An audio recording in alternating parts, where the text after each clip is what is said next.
Viete, ako sa vám dokáže život otočiť, keď vám fakt začne byť veľmi veľa vecí, že jedno. Nehovorím o takých veciach, ktoré sú také, že jasné, že by vám mali byť dôležité k životu, ale také veci ako napríklad, že ja som teraz v takom štádiu, fakt som sa do tohto štádiu dopracovala, že aj keby nemám muža a deti, tak začínam byť s tým viac a viac, že OK. To som človek, ktorý chce mať muža, rodinu, deti. Len skrátka si viac a viac uvedomujem, akože aj tú našu generáciu, ale tak no, veľa vecí ovplyvniť v nej nevieme, ale tak dobre, teraz keď neriešim našu generáciu, celkovo som taká, že im to naozaj asi už je jedno. Na druhú stranu nehovorím, že by ma to nemrzelo, lebo je to také, že chcela by som to, ale si radšej budem žiť svoj pokojný život a fill in my own cup, áno po anglicky, a budem si, nenapadlo mi to po slovensky. Budem si robiť radšej svoje a byť sama so sebou spokojná, než byť nespokojná vo vzťahu a s tým všetkým, čo som si vlastne vôbec nevysnívala a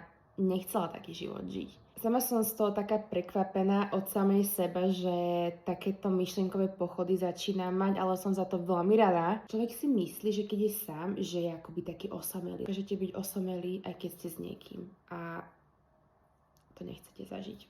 Toto moje posolstvo je pre každého samozrejme, ale špeciálne pre dievčatá, lebo som dievča a tak prežívame to trošku my dievčatá inak. Samozrejme nechcete každý so svojím šťastím a so svojím tým zmyslom života. Ja len som chcela ukázať akoby túto perspektívu toho, že je tu toho o mnoho viac, než aby si vás niekto vybral a teda a teda. Keď to má prísť, to príde, keď to nemá prísť, to nepríde. Týmto mindsetom podľa mňa dokážete žiť o mnoho viac, taký kľudný, voľnejší a naozaj taký free život mysli. Verím, že toto, čo som tu povedala, dávalo zmysel a že to aj niekomu pomôže sa pozrieť na život trochu inak.